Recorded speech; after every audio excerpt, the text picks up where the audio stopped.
Bonjour. Alors ce soir, je vais vous lire des extraits de ce beau petit livre que nous avions fait en 2018, Zodiac Cosmosophie, à l'occasion, entre autres, du festival avec le célèbre Midi Minuit, les 12 heures de performance non-stop de 13 artistes. Et comme aujourd'hui aurait dû paraître toute nouvelle édition, euh, revue augmentée avec une très belle interview faite avec Nadia, avec Nadejda Pelletti, une édition revue aussi par Pascal Goubert, de ce fameux livre, autre livre de Yuma Mudra, qui est La voix qui danse. Eh bien voilà, aujourd'hui, il aurait dû paraître, on aurait dû fêter sa renaissance, mais dû les circonstances, nous avons dû reporter en avril et plus vraisemblablement en mai ou en juin, parce que là, le temps défile.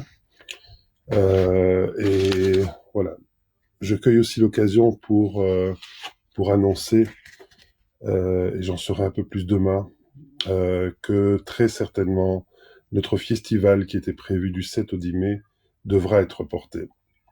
Voilà, c'est une grosse organisation, mais nous ne sommes pas du tout dans les conditions de savoir quoi que ce soit aujourd'hui.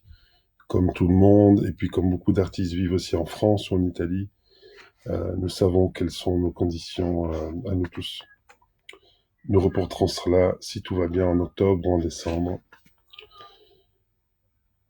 Et je vais d'abord lire Un arbre de vie. Enceinte d'une parole qui creuse la terre, trop jeune pour accoucher mais tendue vers le ciel, née pour donner, je suis née pour donner. Attendre que la pousse grimpe, elle est en soi dissimulée, vortex soyeux contraint de traverser sa carapace pour jouer aux enchères cruelles d'une chair emballée. Je viens de deux mains, je suis la seule et sans toi, ma demeure est de changer les cieux en moi. Le je sans cesse recommence ce premier instant. La petite fille entend crier sa mère, une rose amère qui nuit. D'un pied expiré, l'orteil en éveil, son père frappe ma mère. Dessine-moi un arbre, le mur blanc aspergé de thé. Sous le toit d'un ciel qui change en moi, les murs aspergés sans bonté, la table basse fracassée, gouttes infinies en relief, le thé reluit du blanc d'autrefois. Dessine-moi un arbre. Enceinte d'une parole, ma mère me le dit. Trop jeune pour accoucher, mais tendue vers le ciel. Je suis née pour donner un fruit, encore trop petit. On a recouvert le mur des couleurs de l'amour. Je viens de deux, mais seul j'évite des gouttes de thé, qui ont transformé en arbre le blanc innocent de la nuit. La graine que tu viens de me donner, je vais la cultiver, mais bois un peu pour qu'Adam avale ma pomme sous le soleil ardent. Le jardin des délices est encore sans ombre. La vie a besoin de fraîcheur pour pousser. En dessous des apparences, nous tressons des liens qui plongent à l'infini. Pour puiser dans le minéral à midi encore plus de vie, l'envie de l'eau que je viens de deux, mais à puissance 5, nous sommes déjà nombreux en synergie. Semblable au soufflier des déesses, le sablier de mon tronc qui compte le temps, dont la vie a besoin, et aussi de fraîcheur pour s'ériger en lumière, une chaleur jaillit.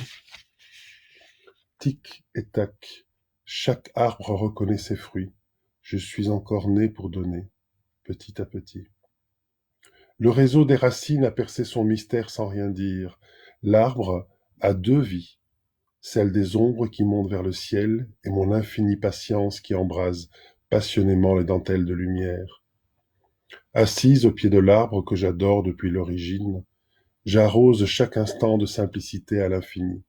Sans m'inquiéter, il faut recommencer. Tout ce qui m'a tué est revenu à la vie. 1, 2, 3, 2, 1, tic, tac, rentre dans le temps. Découvrir cet instant. Vivre dedans.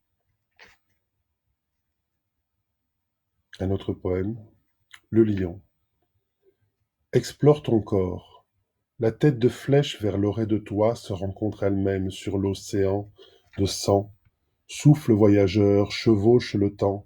Un lion marche en ville, près de moi, un aigle fugace de profil et un serpent soudain disparaît. C'est le rêve d'une nuit de lune, ni avant ni après, l'aube de soi.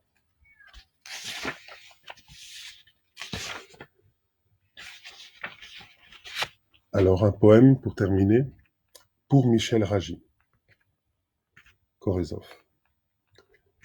Dans la solitude du cœur, dans la solitude du cœur, tous les êtres respirent. Rencontre mystérieuse sur les vagues cybernétiques de la télépathique moderne. Michel Ragy et moi ne nous connaissons pas. Pourtant, nous avons tellement en commun et les pixels colorés se sont chargés de devenir messagers l'un de l'autre.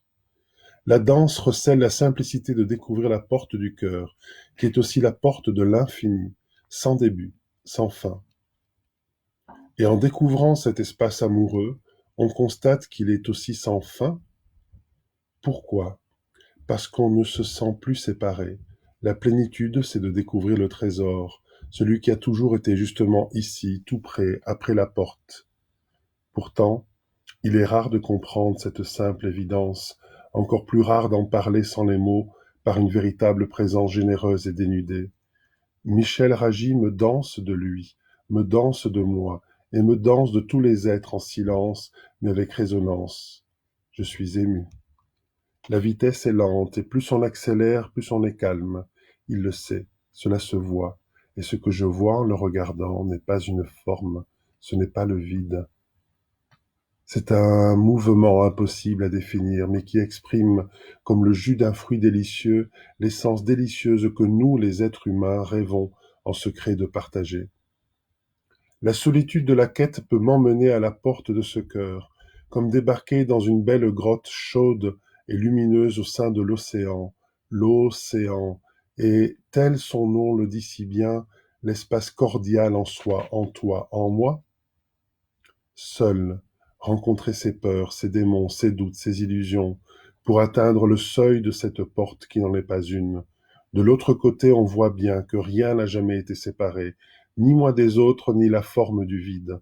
Cette retraite en soi par la danse, elle révèle la multitude des chemins et la caresse de l'intangible, perpétuel changement que nous partageons en respirant, que nous craignons tant en nous figeant. Quand j'ouvre YouTube pour plonger dans l'écran, mon Macintosh est devenu énorme, et devant ce cercle magique, Michel a brandi un énorme pinceau japonais, celui qui éjacule la première pensée, la meilleure pensée, la pensée avant d'avoir opiné. Le monde devient récréation. L'espace, le temps, la danse, c'est maintenant. Et Michel, c'est là qu'il habite. Si vous le cherchez, allez-y, tout de suite. Bonsoir à tout le monde.